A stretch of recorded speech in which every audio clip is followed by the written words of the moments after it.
اپنے ذہن میں بنا لیتے ہیں، جبکہ ویسی ایمان والوں کی فعل نہیں ہو سکتی۔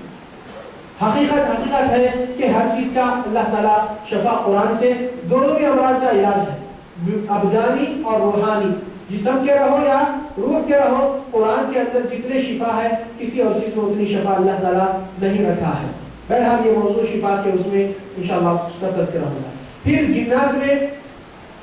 مارد، شیطان کے بعد مارد آتا ہے، اور مارد کے بعد اہل علم کہتے ہیں کہ عفریت کا زیادہ وہ رہتا ہے، اور یہاں پر مختلف نامے سننے میں آتے ہیں، جیسا کہ اکثر بیشتر غیر مسلم حضرات جو اپنے پوجا پاٹ میں نامہ رکھتے ہیں ان ناموں کی نسبت دی جاتی ہے، اور فلاں جادو کو اس طرح نام دیا جاتا ہے، فلاں جن کو وہ نسبت دی جاتی ہے، تو مختلف نامہ یہاں پہ بھی ہے۔ ہم کو نام سے کوئی زیادہ حاصل نہیں ہوتا ہے، کیونکہ قرآن کے الفاظ جو ہوتے ہیں وہ آپ کے سامنے آ چکے ہیں، تقریباً وہ ہمارے لیے علم کے حد تک کافی ہے۔ رہا مسئلہ یہاں پر اب کہ جنات کا، اس کے بعد اپن بتائے کہ جنات کا انسان کے ساتھ داخلہ، اٹیچ ہونا کیا وجہ سے انسان کو اذیت دیتے ہیں، کیا وجہ سے انسان کے اندر داخل ہو کر کچھ چیز میں خلل پیدا کرتے ہیں، کتنے وجوہات ہیں جس کی وجہ سے جنات کا اٹیک ہونے کا چانس ہے۔ پہلی چیز جو زیادہ لوگ اس کو زندگی میں، ماحول میں، معاشرے میں دیکھ چکے ہیں وہ ہے سحر، جس کو جادو کہا جاتا ہے، اور اس کا انشاءاللہ سیکشن اس کے بعد آئے گا۔ اس کی وجہ سے اکثر جادوگر جب عمل میں لیتے ہیں تو لوگ ان کے دربار میں پہنچ کر ان سے طلب، اپنی حاجت، اپنے مسائل، اپنے مشکلات کو حل کرنے کے لیے سمجھتے ہیں کہ ان کے ہاتھ میں بہت کچھ ہے، مگر وہاں پر کچھ بھی نہیں سوائے ایمان کی نقصان اور ایمان سے دور ہونے کی بات آتی ہے۔ وجہ کہ وہ لوگ ان سے رجوع ہو کر جنات کو بھیجنا اور کسی کو اذیت پیش کرنا، اور یہ لوگ خود موکل کہتے ہیں مگر حقیقت میں شیاطین ہے ان کے ہاتھ کے نیچے۔ موکل کا نام دیتے ہیں ڈھانپنے کے لیے اوپر سے، اور عامل کا نام دیتے ہیں جبکہ اس کا اصلی نام جادوگر رہتا ہے۔ بہرحال یہ سیکشن انشاءاللہ تنویر میں آئے گا، مگر کیسا پہچانا جائے قرآن اور سنت کی روشنی سے آپ کو دیکھیں گے کہ رسول اللہ کی بات اور اللہ کی ہدایات جو قرآن اور سنت میں آئی وہ ہماری زندگی کے لیے بہت بڑا سامان جس سے ہم غافل تھے۔ بہرحال یہ ایک پہلی چیز جو انسانوں کے اوپر جنات کو بھیجا جاتا ہے جادو کرنے سے اور جادوگروں کے سہارا لینے سے۔ نمبر 2 کہ انسان کبھی کچھ جگہوں پہ رسول اللہ صلی اللہ علیہ وسلم جیسے تعلیمات دیے اس تعلیمات سے ناواقف اور احکام سے دور، اور کچھ ایسا عمل کر دے جس کی وجہ سے کسی جنات کی اذیت ہو جائے، یا کسی جنات کے اولاد میں سے کسی کا قتل کر دے، یا کچھ ایسی چیز کر دے جس کی وجہ سے ان کو تکلیف پہنچے، تو وہ لوگ تکلیف کے بدلے آپ سے تکلیف چکانے کے لیے انتقامی کارروائی کرتے ہیں۔ تو وہ انتقامی کارروائی جب ہوتی ہے انسان کے ساتھ اذیت ملحق ہو جاتی ہے۔ مثال، بیت الخلا میں آنا جانا گھر میں بچوں کو، بڑوں کو، سب کو ہوتا ہے، مگر رسول اللہ صلی اللہ علیہ وسلم جو بہت آسان دعا فرمائے کہ بیت الخلا داخل ہونے سے پہلے اللہ کا نام لے کر بسم اللہ اللہم انی اعوذ بک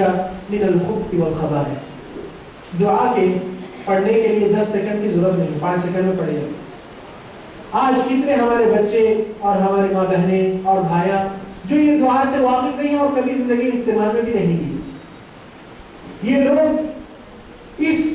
دعا کے الفاظ میں دیکھیں گے کہ نبی صلی اللہ علیہ وسلم کو سکھاتے ہیں کہ اللہ کی پناہ لیجئے ہر مرد اور عورت جن جو اس سے اذیت کا اندیشہ ہوتا ہے، اور وہ لوگ کا رہنے کے مقامات یہاں کی حدیث سے معلوم ہوتا ہے کہ بیت الخلا، گندگی، غلاظت، کچرے کنڈی، مختلف ویران جگہیں یا جس جگہوں پہ انسان راستے میں بھی کبھی جاتا ہے تو کئی وہ حادثات ایسے سامنے بھی آئے اور واقعات لوگ کے جو آدمی کا پیر مفلوج ہو گیا ہے کچھ وقت تک اور اس کو پتہ ہی نہیں چلا، دعا پڑھنے کے ساتھ ساتھ وہ واضح طور پہ ایک چیز آ گئی کہ یہ آدمی ایک راستے سے گزر رہا تھا، حاجت کے لیے، ضرورت کے لیے گاڑی کو، بائک کو روک کر ایک جگہ پر پیشاب کیا، اور اس کے بعد سے اس کا ایکسیڈنٹ ہونے کے بعد سے اٹھنے کے قابل ہی نہیں رہا۔ کیا بات تھی کہ نہ جگہ کی دعا پڑھنا جانتا تھا وہ،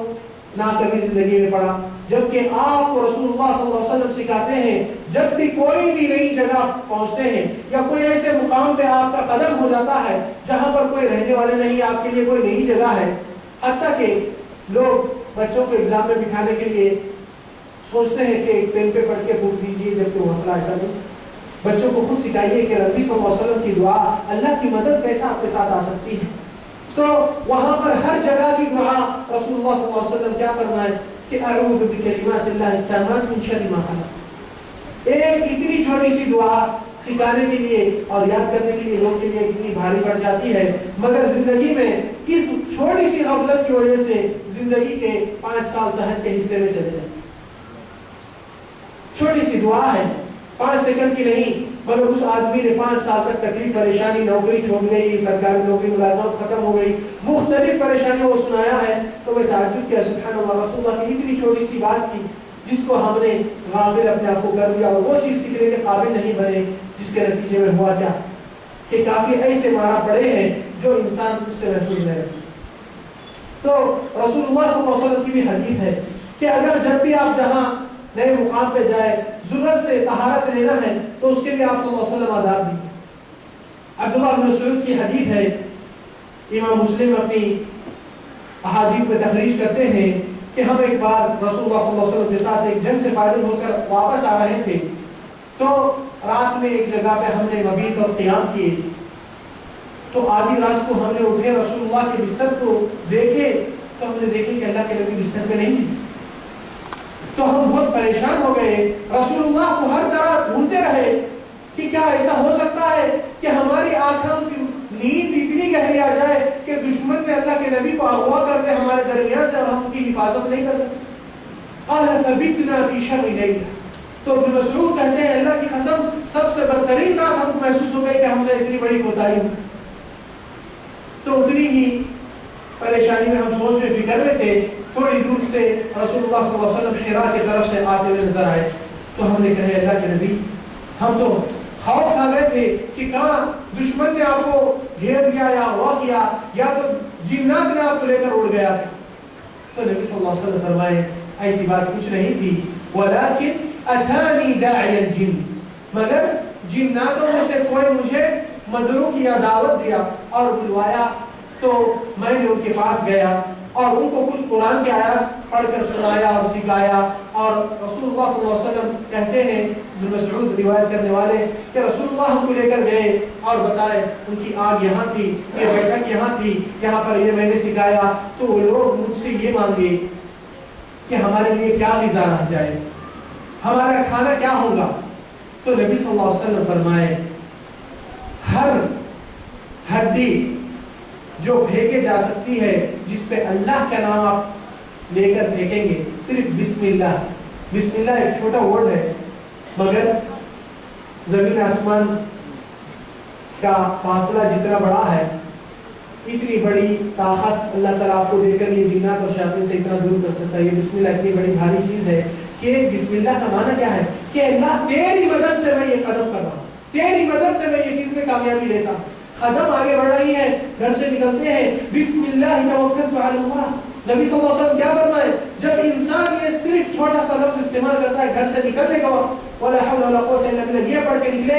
تو شیطان خود کہہ دیتا ہے کفیک ووقیک وہدیت، تیرے لیے کفایت ہو گئی نگرانی میں، ووقیک اور بچ گیا ہر شر سے، وہدیت اور ہدایت بھی حاصل۔ یہی شیطان گھٹنے ٹیک لیتا ہے۔ اور جب بندہ، نبی صلی اللہ علیہ وسلم کی دوسری حدیث میں ہے، انسان جب گھر میں داخل ہوتا ہے بسم اللہ بول کر گھر سے داخل قدم رکھتا ہے سیدھا پیر، تو نبی صلی اللہ علیہ وسلم فرمائے کہ شیطان وہی گھر کے باہر ہی ہو جاتا ہے اور کہتا ہے آج تو ٹھہراؤ کی جگہ ملنے والی نہیں، یہ گھر میں کوئی مقابلہ یا مقام بننے کا کوئی چانس بھی نہیں۔ اور جب کھانا لایا جاتا ہے، دستر پہ رکھایا جاتا ہے اور بیٹھنے والے اللہ کا نام لے کر بسم اللہ کہتے ہیں تو لوگ کھانے سے بھی محروم ہو جاتے ہیں۔ کیوں؟ کیونکہ بسم اللہ کا معنی کہ اللہ تعالیٰ کی معیت کو لینا، اللہ